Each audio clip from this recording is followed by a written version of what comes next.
This is the multi-voice text-to-speech podfic reading of That Familiar Conviction by Crabapple, composed by Burning Aurora, Kaliana, and Flowerhawk. Remus woke as he usually did these days, to a rippling movement across his large, swollen belly, followed by the jab of a precise kick from a small foot. As he was nearing the end of his pregnancy, sleep was elusive, so he slept when his body felt the need. He groaned a little bit, hand coming down to cup where the kick had occurred, palming it slightly. He got another kick for his effort, and he pushed back just the smallest bit of pressure, and then there was a flutter underneath his palm, moving quickly away. Remus did not move his hand this time, and the movement subsided for a moment while he looked at the bedside clock. The red, glowing light stated 3:37 p.m., and Remus closed his eyes again for a moment, before opening them and lifting the darkening charm he had put on the curtains to try to get some extra sleep. He must have fallen asleep sometime midday and napped. Soft summer sunlight began to pour into the room, and Remus blinked in its wake. Sudden pressure in his bladder made the thought of going back to sleep impossible, so Remus began to rise, slowly at first as he continued to try to adjust to the extra weight he was carrying. The pillow that had been tucked under his belly for sleep now fell to the floor, and Remus looked at it, slightly bewildered, because something as simple as picking up a pillow from the floor was becoming a physical feat these days. He looked at it and left it there, padding softly to the bathroom, which he used before brushing his teeth again. The face staring back at him from the bathroom mirror was fully familiar to him, hair sticking up haphazardly from sleep, and the beginning of dark circles underneath his eyes, as that sleep was beginning to be harder and harder to get. Hence the nap. Remus looked down at his body, which was, unlike the face in the mirror, now almost wholly unrecognizable to him. His arms remained as long and lanky as ever, slightly freckled to go along with the smattering of freckles he also carried on his cheeks. But as he looked down, all he could see was the huge swell of his belly, obscuring his feet and even most of his legs from his vision. His pregnant belly, he reminded himself, still startled at the thought almost 7 months out from his discovery in January. He took in a deep, shaky breath, and not even that moved the large, round shape in front of him very much. From this angle, it was hard to tell, but when Mrs. Fields had seen him the morning a few days ago after the full, July 7th, as the full had been on the 6th, bearing groceries with her, she had gently and kindly told him his belly had dropped, a sign, in her estimation, that he was getting ever closer to delivery. Remus agreed, for more than one reason, including how docile the wolf had been the night before, hunting just a bit before building a den, also heavily pregnant and ready to settle in for the duration of the moon. Also heavily pregnant. Remus thought again, wincing just slightly, though at this point there was no denying that, for him or the wolf. Remus knew, too, he also had to be close to his due date, not that he had sought out a healer, or anyone else, for that matter, who could give him something as pedestrian as a due date. Remus knew because of the last time he had been with him, and Remus could almost feel the ghost of touches, gentle and feather-light, across his hips, his thighs, his jaw. Remus closed his eyes at the memory, trying to push it away, screwing his eyes shut tight in the hope of blocking out as much as he could. He wasn't nearly as successful as he wanted to be until there was a sharp jab near his ribcage, and Remus's hand once again instinctively found the spot, rubbing a small circle before pushing back, receiving another kick for his efforts. He opened his eyes and said softly, "All right, food," moving out of the bathroom and toward the bedroom door. The bedroom had been his parents', the largest one in the house, but Remus had taken it for himself when he came down last winter. He went into the hall and looked down it, where he had also prepared a second bedroom, painted a soft green in the faint hope it would be suitable for either a boy or a girl, though some days Remus couldn't believe he was preparing for a child at all. Most days, really. He had never assumed this was a possibility, though his research since January only seemed to tell him that, as a dark creature, and a gay one at that, he should have been much more prepared.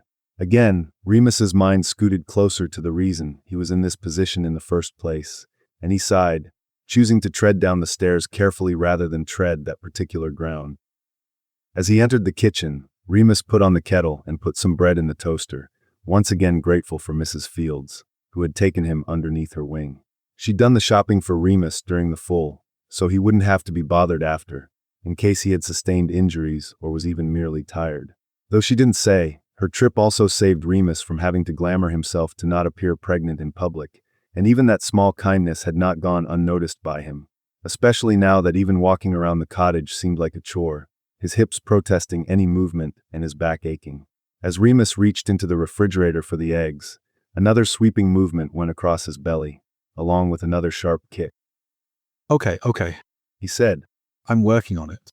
He added, rubbing his hand that wasn't holding the eggs and butter across his stomach. He set the pan on the hob next to the kettle, buttering it slightly before cracking 3 eggs into it. He turned to butter the new toast, letting the eggs fry to perfection before lifting them onto a plate with the spatula. He fixed his tea and set the plate and mug on the table, watching with a little fascination as a ripple he could feel was visible even underneath the worn t-shirt he was wearing with pajama bottoms. He followed the ripple with his hand before picking up his fork. Impatient. He noted before putting a bite of egg into his mouth. Remus wasn't quite sure when he had begun the habit of talking to the baby in his belly, but he had probably around the time the movement became noticeable and nearly constant, ripples and rolling and kicks occurring around his constant companion. Active. Mrs. Fields had said, and Remus had agreed, very active, and again, Remus didn't want to think about who it reminded him of, someone with black hair and gray eyes who was almost never still himself. Remus sighed and ate, getting a couple of more kicks and a roll for his efforts, and he pushed back with his hand, also pushing the memories away. As he finished his tea, Remus was gripped with another sensation altogether, one that was painful and harsh, that caused his belly to clench as if in a vice. He put down his mug and tried to breathe through it, relaxing slightly as the sensation eased. Braxton Hicks, or Practice Contractions, the couple of baby books Mrs. Fields, and the one he had nicked from the library near Oxford, had told him. He was to time them and see if they became regular, as that would be a sign of actual labor. Though the contractions had grown from uncomfortable to downright painful in the last few days, there had only ever been a few in a row, and they had never become evenly spaced, though Remus knew that day was coming. Still, Remus noted the time the contraction had begun, in case it would be information he needed, and he let the rest of his tea remain in his mug, losing his appetite even for that. He sat at the table and read for a bit, the local paper, mostly filled with news about the upcoming summer festival in the village. He read the brief crime blotter. Someone had had a bicycle stolen, as well as the wedding announcements and obituaries. Remus did not receive the Daily Prophet and had no news of the Wizarding World, which was fine by him. He had no idea what they covered these days, anyway. Harry was with his aunt and uncle, and Remus's owl to them had returned, the letter still attached, when he had attempted to reach out one cold day in December. The same had happened with Remus's letter to the ministry, asking for a visit to Azkaban, this time stamped with, "From Dark Creature Do Not Open." Remus had also written that letter in December, just before Christmas, before he'd realized anything, in a fitful, agitated mood where he simply longed to know why. In some respects, it was probably a good thing the letter had simply been returned to him, seal unbroken, and he'd thrown it in the fire, knowing there was really no answer to that question that would satisfy him.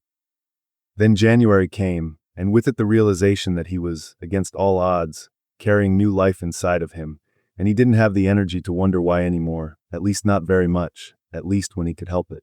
Admittedly, a lot of the time he still began to wonder, only to push it down and away.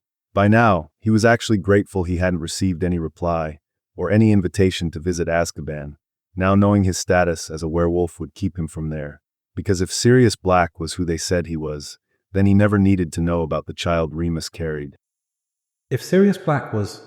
His mind supplied him, and he grit his teeth toward the belief that Sirius Black was, as another contraction gripped his belly.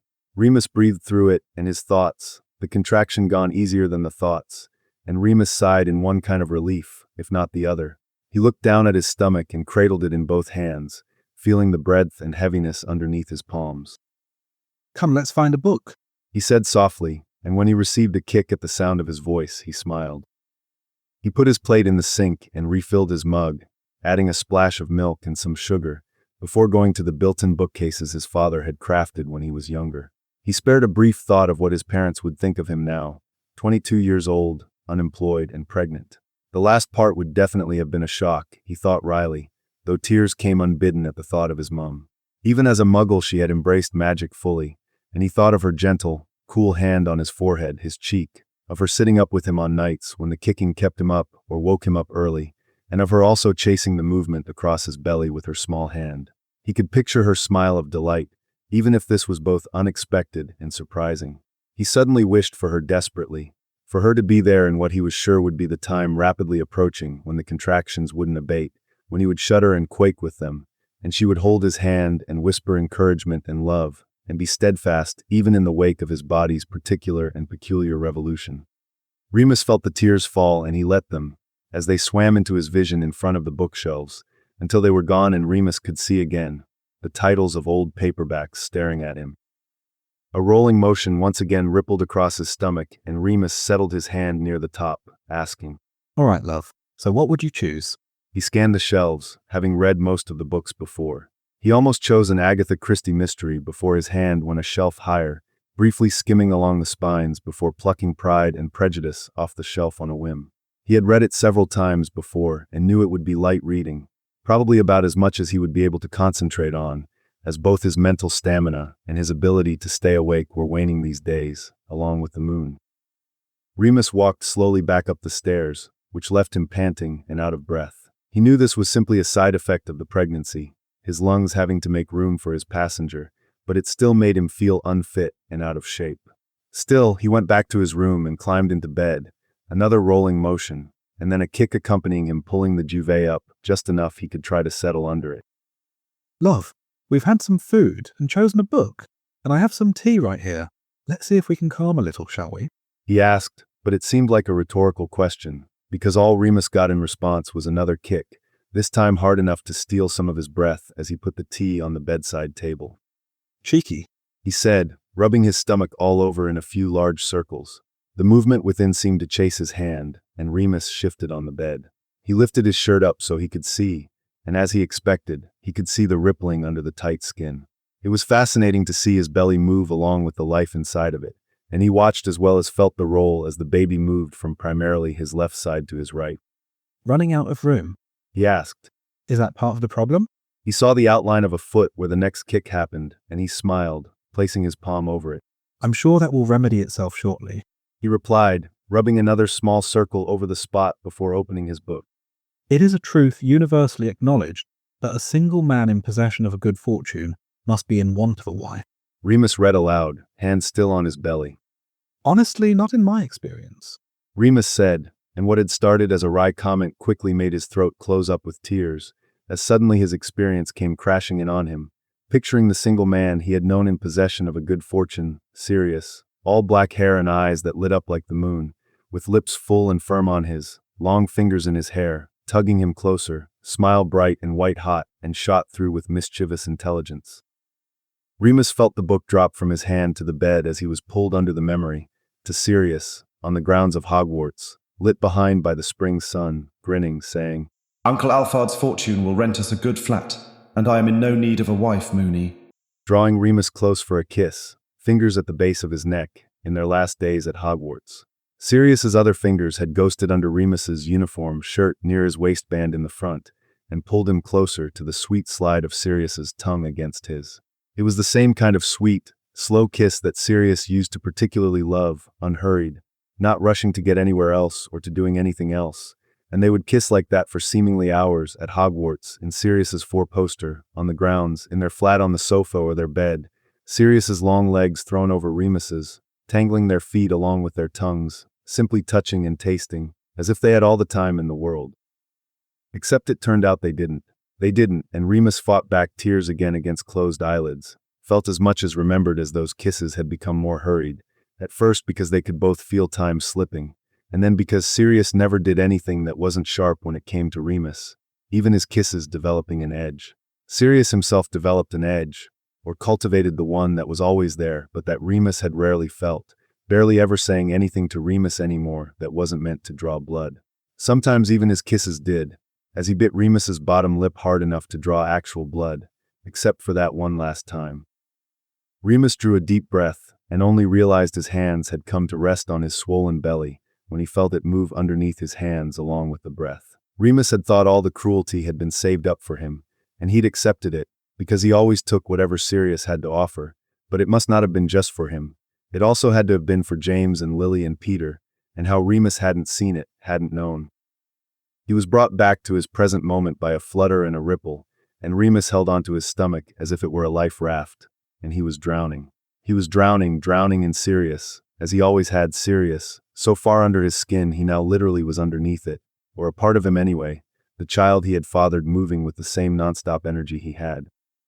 Remus felt another kick and brought his hand to it, grounding himself, reminding himself this was his child, too, and that his child was kept safe deep within him, in a womb his body had created, fed by his body, grown in his body, and that this child would never feel the cruelty of being a black by birth. His child would carry his love and his name and never, if he could help it, be shaped into an instrument of cruelty or arrogance. Remus struggled to breathe, feeling his belly move up and down underneath his hands, and if he could keep this child inside of him forever he would, not just because he was afraid of giving birth, though he was, but because then he knew they would always be safe and cared for, kept warm by his body and near to his very heart. Remus felt the tears fall again, and didn't try to stop them, wondering if this was at all how Lily had felt, pregnant and giving birth in the middle of a war. He missed her so much, even more these days, when she would have sympathized with his morning sickness and given him tips on how to ease the pain in his back, when she might have even laughed at how his gait had changed, much closer to a waddle than a walk. But Lily had had James, who had been thrilled at the prospect of a child, and who had been dedicated and attentive.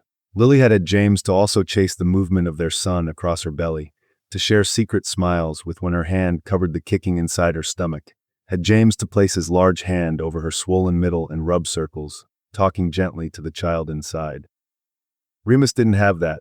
He didn't have Sirius to smile and wonder when a ripple would glide over his full belly, or to tell him he was beautiful, or to mock wince when he spread a hand over a kick, and tell Remus their baby was ready for a Quidditch kickoff already. He desperately wished for that Sirius, for a Sirius who would have wanted Remus to be pregnant, who would have loved their growing child, who would have taken care of him and their baby. Even if things had been different, Remus wasn't sure how Sirius would have reacted to this news, this incredible circumstance, if he would have gotten an excited, loving Sirius. The Sirius Remus had known in the last year may still have been bitingly cruel, may have not wanted this at all, may have seen it as unnatural, or a part of Remus's dark creature nature he had never intended or wanted to deal with. He may have argued with Remus to get rid of it, to use the potions and herbs that were made for that purpose. That they didn't need a child, that he didn't want a child, ever, much less with Remus, and Remus might have, in a weak moment, agreed with him, and downed a potion, and it would be like nothing had happened at all. Remus would never have seen his belly grow first in small increments, and then bigger and bigger it seemed by the day. He never would have seen his skin stretch, or felt the pain in his hips that meant his pelvis was moving to accommodate a birth. Remus would never have felt the kick of new life, felt those first few flutters he wasn't sure of yet, the ones that turned into big kicks and rolls, ripples, and restless movement. Or maybe he would have. Maybe he would have ended up in almost the same position he was in now. Maybe he would have chosen his child and not Sirius, and driven his mother's car to this cottage anyway, and still painted the room down the hall a soft green. Mrs. Field still would have left the rocking chair on his doorstep and looked after him at the full moon and at other times. Remus would still take a bath and not be able to cover the swell of his belly, the top of it cresting over the water like a promise. Remus would still talk to the baby and read aloud to it and chase every movement with a movement of his hands, hoping that the life in his belly knew his touch already. Except that in that timeline, Sirius was still out there, and James and Lily and Peter were too, and even if they wanted nothing to do with him or his child, Sirius was free and the rest were alive. And even now, cried out, fresh out of tears, with his hands on his belly, Remus was sure that would have been a better future than this one, where Harry still had parents, even if they were still fighting Voldemort. Even if he had been scorned and abandoned for his carelessness and his choices, James and Lily, Peter, and even Sirius would still be out there, living their lives, even as it shrunk down to the cottage in Wales, to making it through every agonizing second of every day, shrunk down to how swollen and full his belly became moment by moment, to him chasing movement and a language with someone he hadn't met yet, but that he knew as intimately as he knew his own heart. But they weren't, and Remus was still here, and the movement underneath his hands had stopped, lulled either by his crying or his breathing into sleep, and Remus also stilled, rolling onto his side, curling himself into his swollen belly, arms wrapped around it, protective, as he fell into a fitful sleep as well. His sleep was shallow, and half awake, he felt himself toss and turn, as much as he was able to do so. He dreamt long, complicated dreams of Sirius curled up as Padfoot in Azkaban, or of himself running with the werewolf packs, pregnant, the female werewolves encircling him with protectiveness. He dreamt of Lily and James playing with Harry, of himself drawing various figures with Harry in crayon. There was a long dream of Sirius, playing with a child Remus thought at first glance was Harry, but as he came closer in the dream, he saw the same black as Sirius's hair on the child, the way they tilted their heads together, and the way they laughed, Sirius's head thrown back in amusement, giggles escaping the child as Remus approached them in the back garden of the cottage. Remus woke briefly about 9 in the evening, the room dark without even the spell on the curtains. Remus knew he needed to get up, to try to eat something or drink, but there was no movement in his belly to help spur him on, and he had slept so poorly that he merely closed his eyes again, letting sleep once again take hold. The next time he woke up, Remus was involuntarily gasping, struggling for air, wondering what had woken him up. He'd been dreaming of swimming the North Sea to Azkaban as the wolf, and when he gasped for air in the dream, he felt himself do it in life. Reality caught up to him quickly, however, as he realized he was gasping due to clenching, tightening, tear-inducing pain in his belly, and his hand went there, rubbing slowly as he looked at the clock, which read 3:12 a.m. Remus breathed out as the pain eased, relaxing until he sat up a little on the pillows. His contractions earlier in the day had been painful, as they had been the previous few days, but not like that, and Remus felt his heart beat in panic. He continued to rub circles on his swollen stomach, but there was no movement, though about 10 minutes later he again felt tightening and pain. He swallowed hard as tears sprang to his eyes, and he tried to remember to breathe. Slowly, he got off his bed, using the bathroom, brushing his teeth again, and splashing water on his face before, on impulse, moving to the room he had set up for the baby. He took his wand and his watch with him, the one his parents had gifted to him when he was of age, and padded softly down the hallway and into the room. His eyes saw the crib that was already set up, and the fluffy bunny, and the few books and toys he had gathered, or that had come from Mrs. Fields. As he crossed the threshold, he doubled over from the pain around his middle, a tight band, leaving him gasping. He waited for it to pass and then settled himself in the rocking chair, Mrs. Fields having sewn cushions for it, looking out the window at the sliver of a moon and a bright, starry sky. He intended to stay there only for a few minutes, but instead he rocked gently for much longer than he had initially contemplated, as what he now knew were real contractions rolled in and out like the tide, first 10 minutes apart, then 8, then 5. He alternately breathed, panted, and shuddered his way through them, hoping he could hold on. He kept time with his watch, watched the sun rise, and though part of him desperately wanted to give birth at home, he knew he could not, that it wasn't safe for him or the baby. He felt the pressure all around, against his hips, against his pelvis, and at about 10 in the morning, a contraction hit him that was accompanied by first a trickle and then a gush of wetness, soaking him as he sat. When the contraction ended, he used a wandless charm to dry himself, knowing it was almost beyond time, and the hospital in Cardiff was a distance, and he would have to drive. He thought about asking Mrs. Fields for help, but didn't feel like he could bother her. Instead, Remus stood slowly, moving out of the room with a last lingering look at its now emptiness, knowing the next time he saw it he would have an infant with him. He padded down the stairs, toeing on shoes that were easy to slip into. He took the car keys that were on the hook by the door, and his hand tightened around them as he had another contraction, his other hand coming to rest on the underside of his belly as he bent over with pain, leaning on the closed door, his lips forming around the sound they had wanted to make for months but hadn't dared to. Sirius. Coming out as a plea, a cry of helplessness and anguish, a cry for the only person he wanted in that moment, and the one person he couldn't have. Sirius. He whispered again as the pain abated, and he stood up as much as he could, straightening, opening the door and then quietly shutting it behind him, locking it before he headed to the car and to Cardiff. Finite. Thanks for listening to this text-to-speech podfic composed by Burning Aurora, Caliana, and Flowerhawk.